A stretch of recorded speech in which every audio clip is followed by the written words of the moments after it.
Izin minum dulu ya.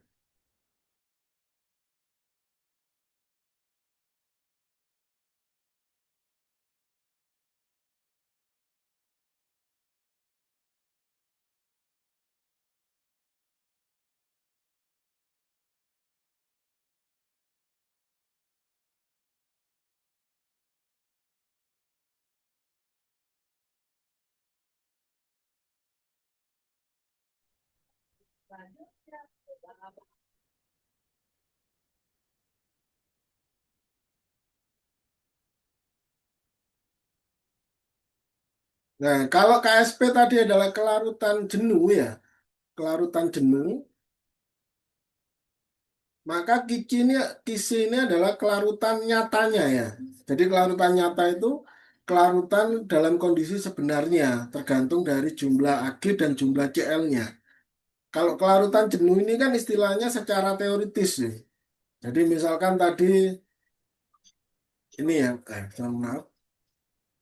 Misalkan tadi ini, S-nya adalah 10 pangkat min 11 per 3 mol per liter. Maka ini adalah secara teoritis, ketika ionnya di atas itu, maka dia akan terjadi endapan. Nah, kalau kita ingin tahu terjadi endapan atau tidak, maka kita harus hitung dulu Aku sih pengen buka. S-nya dalam kondisi nyata. Oke. Iya, Mbak Dwi, saya mute dulu ya. Mbak ambil. Dewi, mohon maaf Dewi. Oh, iya.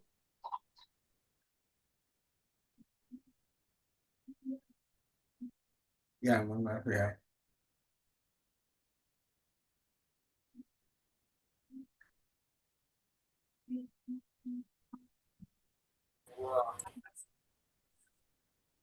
Oke, kita lanjut. Kok saya ada sih? Apa nih?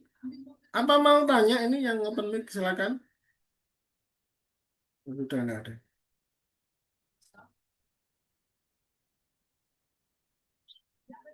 Nah, nanti hasil kitchen ini kita bandingkan dengan KSP-nya. Jika kitchen-nya lebih besar dari KSP, maka akan terjadi endapan karena dia melewati kejenuhan ini. Tetapi jika kitchen-nya lebih kecil dari KSP atau sama dengan, maka tidak akan ada endapan. Ya, karena itu kita hitung kitchen-nya ini. Kitchen-nya hitungnya dari mana? Dari jumlah mol yang sebenarnya. Jadi kita tinggal kalikan aja volumenya ini, dikalikan ini kebetulan konsentrasinya sama ya. Jadi konsentrasi Ag dan Cl-nya adalah sama. Kalau misalkan konsentrasinya tidak sama, maka kalian harus menyelesaikan dengan persamaan reaksi pembatas dulu. Ya, kelas 11 tapi kayaknya masih belum masuk reaksi pembatas ya. Ingat saya belum, karena kelas 12 reaksi pembatas itu. Jadi berarti harus disamakan ya sama gurunya. Ada chat dulu, mohon maaf. Mbak, siapa ini? Belum, Pak. Oh ya, Mbak Oralia. Sehingga diketahui bahwa Ag-nya di sini kan berasal dari AgNO3 ini ya. Ag-nya adalah konsentrasinya adalah ini kali ini.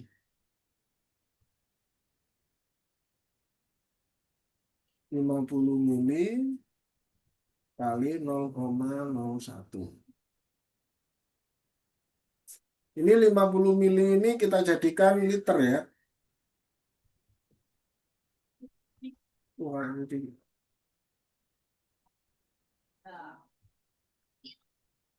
harusnya nggak usah jadikan liter soalnya sama.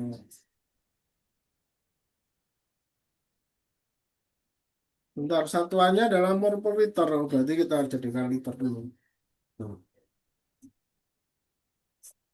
Ini kita jadikan liter adalah 0,05 dikali 0,01.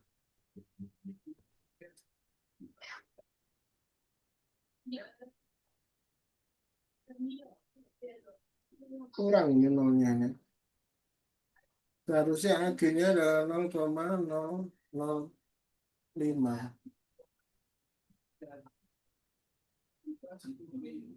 Oh, kurang 1. Oh ya betul. Betul ya. CL-nya juga sama. CL-nya adalah berasal dari NaCl.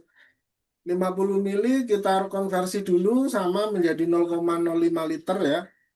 Ini adalah molarnya. Maka dia akan ketemu juga 0,0. Oh iya kan, ini di sini nolnya kurang ya. Ya, nggak apa-apa. Berarti ini adalah, kalau ini kita jadikan pangkat, maka ini adalah 5 kali 10 pangkat min 4. Ya, berarti 5 kali 10 pangkat min 4 dikali 5 kali 10 pangkat min 4. Ketemunya adalah 25 kali 10 pangkat min 8. Atau kalau ini kita jadikan 2,5 berarti ini 2,5 kali 10 pangkat min 9. Ya, ini jelas jauh lebih besar daripada ini. Karena ini 10 pangkat min 10, ini 10 pangkat min 9. Kalau ini misalkan kita kecilkan lagi jadi 10 pangkat min 10, maka ini adalah, ketika jadi 20, min 9 jadi 250 ya, tambah besar ya, mohon maaf ya. Oke, bentar, saya tulis di sini ya. 2, 2,5 kali 10 pangkat min 8. Ini kan kalau kita jadikan min 10, kita samakan dengan ini, berarti dia akan menjadi 250 kali 10 pangkat min 10. Nah, kita bandingkan dengan ini yang hanya 1,8 kali 10 pangkat min 10. Nah, lebih besar kan ya? Maka sudah pasti akan terbentuk endapan ya. Endapan apa? Endapan AgCl ya.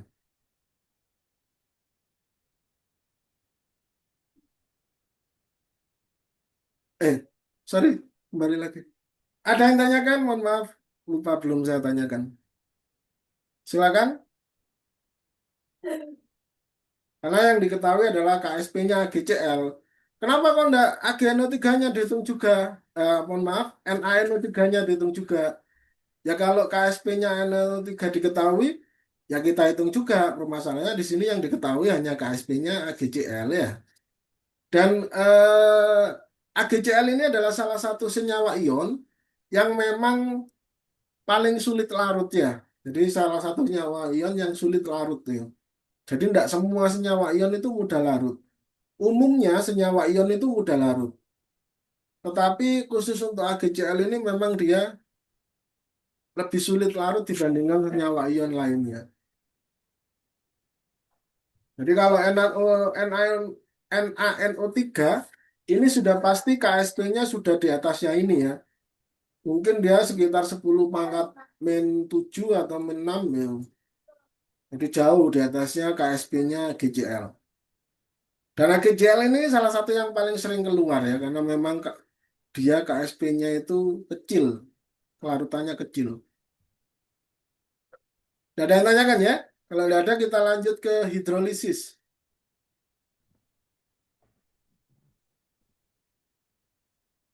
Jadi yang asalnya hidrolisis ini adalah bahwa ketika asam plus basa, jadi ketika ada senyawa yang bersifat asam dan basa direaksikan, maka dia akan menjadi garam plus air. Ya, jadi asalnya adalah dari sini. Asam plus basa, jadi senyawa yang asam ketika direaksikan dengan senyawa yang basa, maka dia pasti akan menjadi garam dan air. Permasalahannya adalah ketika asamnya ini, bukan permasalahan sebenarnya. Jadi ketika asamnya kuat dan basanya kuat, maka garamnya ini akan netral. Sehingga dia tidak akan merubah pH-nya air ini.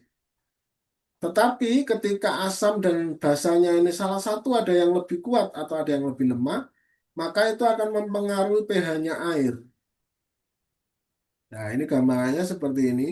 Jadi kalau asam kuat dengan basa lemah, maka yang menang asamnya ya. karena asamnya kuat, basanya lemah. Sehingga dia akan bersifat asam, pH-nya akan lebih kecil dari 7. Tetapi jika asam lemah plus basa kuat, maka yang menang adalah basanya karena basanya kuat, yang ini lemah. Karena basanya menang, maka airnya akan bersifat basa. Nah, kalau asam lemah plus basa lemah, ini tidak bisa ditentukan, tergantung dari konstanta asam dan konstanta basanya. Langsung.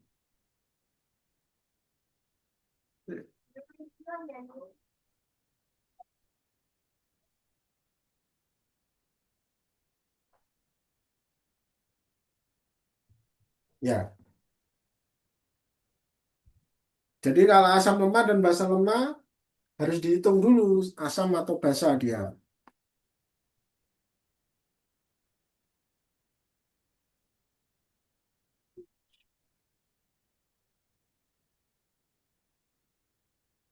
Bentar, pensilnya hilang,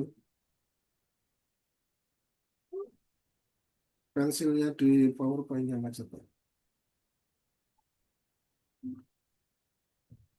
Oke, ada yang tanyakan dulu mengenai hidrolisis ini, bisa dipahami teorinya?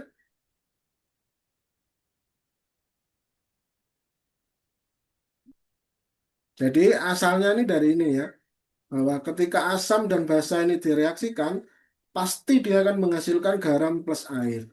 Perbedaannya adalah ketika asamnya kuat atau basanya lemah gitu, ketika ada perbedaan kekuatan, maka akan ada perbedaan hasil yang dihasilkan pH-nya.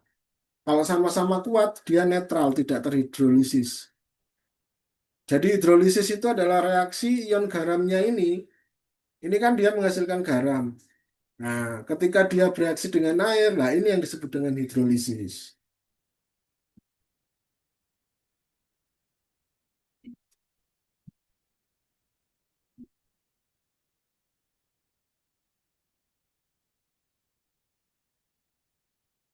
Ini rumusnya ya. Jadi kalau garamnya dari basa lemah, maka H plusnya itu akan sama dengan KW plus M per KB ya. Jadi KW ini adalah ketetapan air, kemudian tetapan air 10 pangkat min 14 ya. Kemudian M-nya adalah konsentrasi garam, dan KB-nya adalah ketetapan basa lemah. Jadi ini misalkan salah satu contoh basa lemah apa? Mohon maaf ada chat.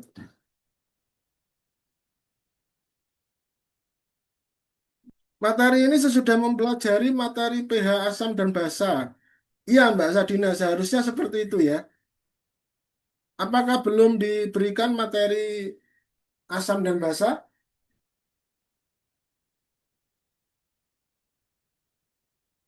Karena ini saya mau membuat apa materinya berdasarkan permintaan dari admin ya. Kalau admin nulisnya KSP, hidrolisis dan larutan buffer, jadi saya berikan ini. Dan mungkin admin juga tidak mengecek satu-satu apakah Mbak ini sudah kan tidak dicek seperti itu kan ya. Jadi secara umum aja.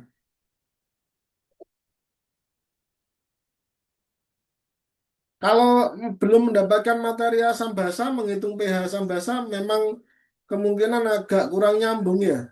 Karena nggak tahu H plus ini apa, H min ini apa, kemudian pH itu apa, mungkin masih bingung.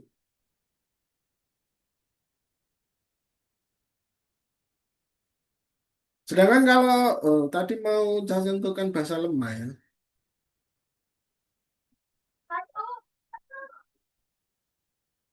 Contoh bahasa lemah.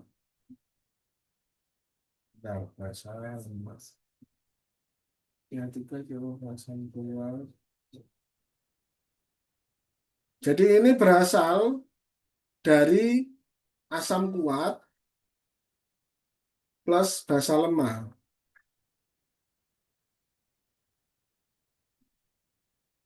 Kalau yang ini berasal dari basa kuat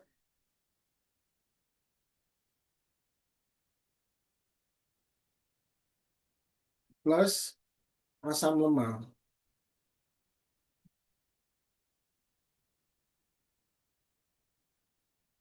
Contoh bahasa lemah itu misalkan AL OH 3 kali. Ini bahasa lemah ini ya.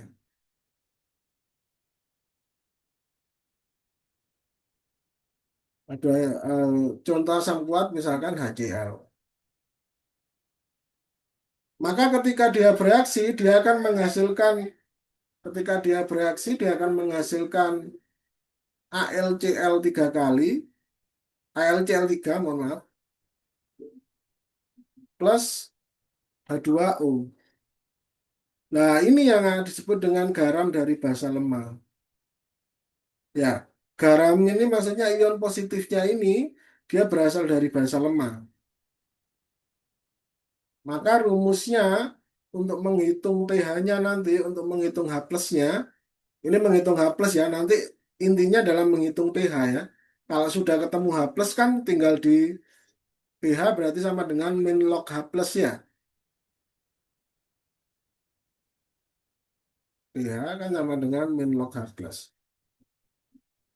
Ini contohnya untuk yang garam dari basa lemah. Kalau yang basa kuat dan asam lemah, misalkan NaCl plus CH3 COOH. Ada yang tahu ini asam apa? Kalau yang suka makan bakso, suka makan seblak, biasanya suka makan ini ya, asam asetat atau cuka ya. Ini nanti akan menghasilkan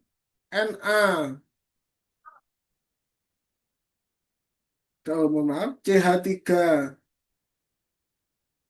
COONA plus H2O.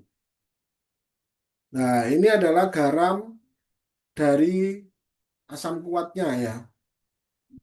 Oh, asam lemah ya. Sorry, sorry. Keliru ya. Kok NaCl? Mohon maaf, keliru. NaOH maksudnya ya.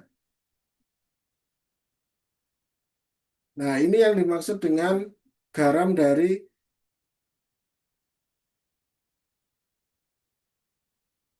bentar, asam lemah basa kuat.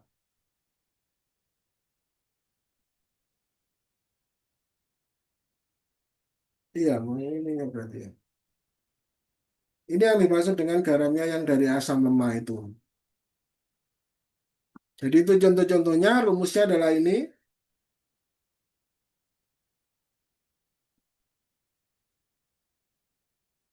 KW dikali M per KB atau KW kali M per KA ya.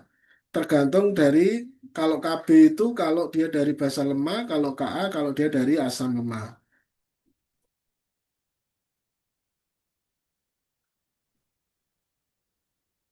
Ini contohnya NH4Cl plus apa NH4Cl kita disuruh menghitung pH-nya. Kalau kita tahu NH4Cl ini dari NH3OH ya.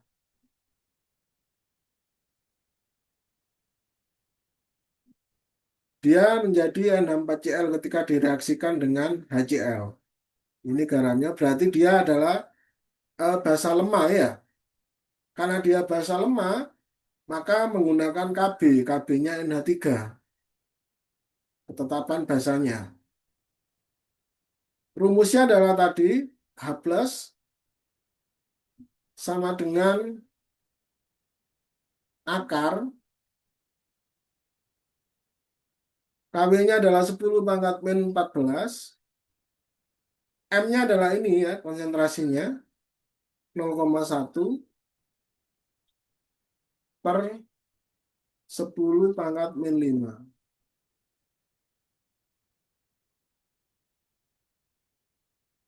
Ini kalau kita selesaikan, ini dia kali ini dia akan jadi 10 pangkat min 15. Dikali ini dia akan menjadi 10 pangkat min 10. Berarti H plusnya ini sifat bilangan berpangkat juga ini ya. Kalau yang bingung 0,1 ini kan sama dengan 10 pangkat min 1 ya. Ketika dia dikalikan maka dia ditambah. 10 pangkat min 14 ditambah 10 pangkat min 1. Pangkatnya yang ditambah ya. Nah, maka dia akan jadi 10 pangkat min 15. Ketika dibagi itu kan sama dengan dikurangi. Berarti min 15 min min 5 sama dengan 10 ya. Min 10 Pak. Karena dia akar, masih ada akarnya, berarti separuhnya ya. Berarti dia adalah 10 pangkat min 5. Sedangkan pH-nya adalah ini min log H plus. pH sama dengan min log H plusnya adalah 10 pangkat min 5.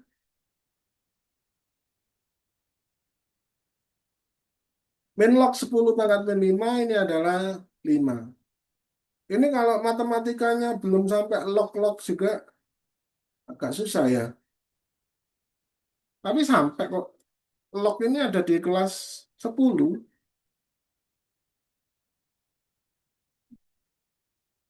Berarti pH-nya adalah 5. 5 ini di bawah 7 ya. Makanya dia sifatnya adalah asam. Jadi kalau pH-nya di bawah 7 itu sifatnya asam. Semakin kecil pH-nya, misalkan pH-nya 1 itu, berarti dia adalah asam kuat. Tetapi semakin dekat dengan 7 berarti dia semakin asam lemah. Oke, untuk soal ini ada yang tanyakan, silakan.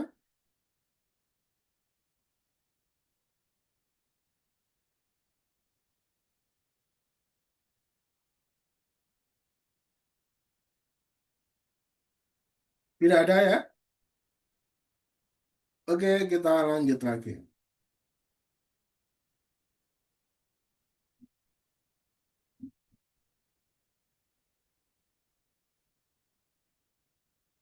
Nah, kali ini CH3CONA, COONA ya, atau disebut juga natrium asetat ya. Ini adalah natrium asetat. Maka dia sudah pasti berasal dari ini, asam asetat, dan berasal dari kemungkinan besar NaOH ya. Ka-nya atau konstanta asam lemahnya adalah 10 pangkat min 5. Sedangkan konsentrasinya adalah 0,2 M. Maka OH itu akan sama dengan akar KW-nya adalah 10 pangkat min 14. Kemudian M-nya adalah 0,2. Ya. Kemudian Ka-nya adalah 10 pangkat min 5. Sehingga ini kalau kita selesaikan atau selesaikan perpangkatannya tadi, maka dia akan jadi 2 kali 10 pangkat min 10.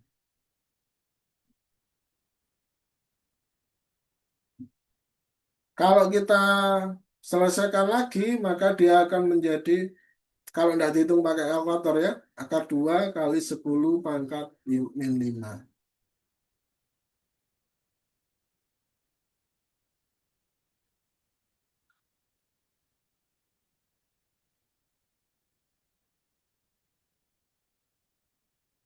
Sehingga POH-nya, ini OH minnya ya,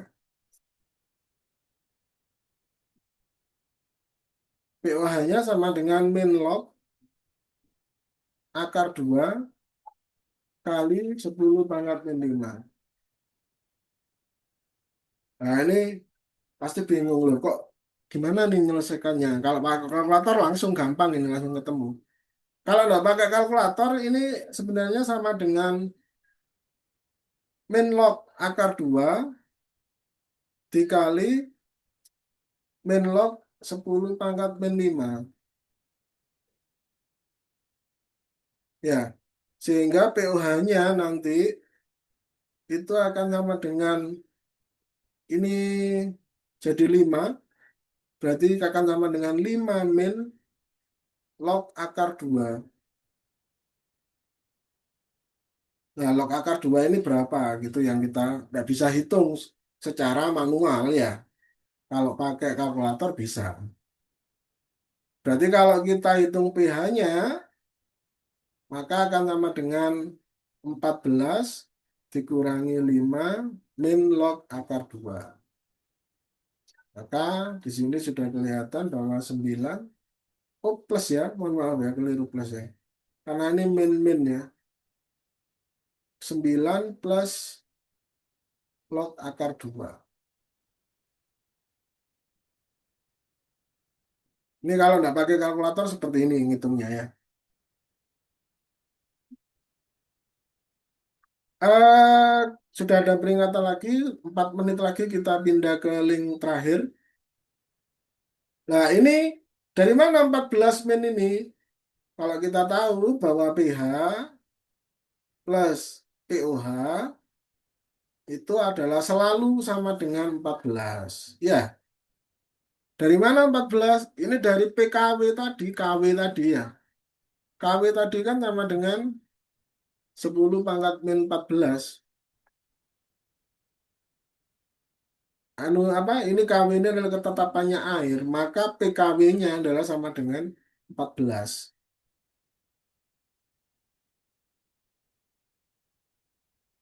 Nah, ini sudah ada yang jawab Mbak Aurelia. Dari PKW, betul Mbak Aurelia, betul sekali. Jadi dari KW tadi yang 10 pangkat min 14, maka PKW-nya ini adalah 10 pangkat 14. Ada yang tanyakan? Silakan.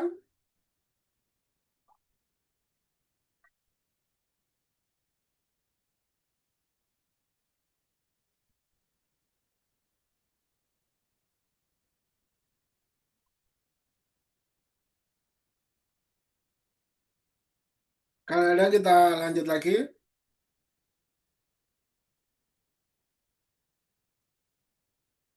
Nah,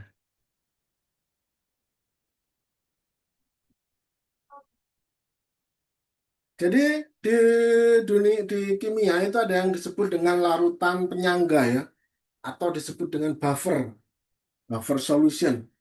Larutan penyangga ini adalah menjaga kestabilan pH. Jadi ketika suatu zat itu kemasukan asam misalkan, secara tidak sengaja kemasukan asam itu misalkan ketetesan itu, maka pH-nya tidak berubah, pH-nya akan tetap itu. Begitu juga ketika kemasukan basa misalkan, maka dia pH-nya akan tetap juga. Jadi ini dasarnya dari hidrolisis tadi ya. Jadi karena di sini asam lemah dan garamnya. Kalau tadi kan kita bicara dari garam basa lemah, garam basa kuat itu ya.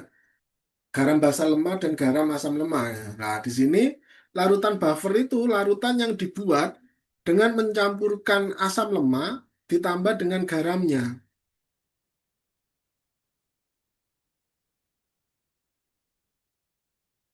Nah, karena ada kombinasi ini asam lemah plus garamnya ini, maka ketika dia kemasukan kemasukan asam misalkan HCl gitu asam kuat ya, seharusnya ion H plusnya kan berlebih, ion H plusnya berlebih sehingga pH-nya naik. Tetapi karena ada ini, ketika ada H plus, maka H plusnya diikat oleh ini. Sebagian Na-nya keluar. Lah Na-nya, Na ini kan tidak mempengaruhi pH. Jadi sebagian dari CH3CONA dia akan lepas Na-nya untuk mengikat H plus tadi. Karena H plus ini daya istilahnya daya tariknya ya itu lebih kuat daripada Na. Begitu juga ketika ketetesan basa sedikit misalkan kan akan ada ion UH-. Nah, ion UH-nya ini akan ditarik oleh ini, oleh H plus yang ini. Maka dia akan menjadi H2O. Jadi tetap stabil pH-nya, tetap netral ya. Itu larutan penyangga kurang lebih seperti itu kerjanya. Karena itu dia selalu pasangan asam lemah plus garamnya atau basa lemah plus garamnya. Jadi kalau kalian mau membuat larutan buffer, maka tinggal cari ini asam lemah dan garamnya sama basa lemah dan garamnya.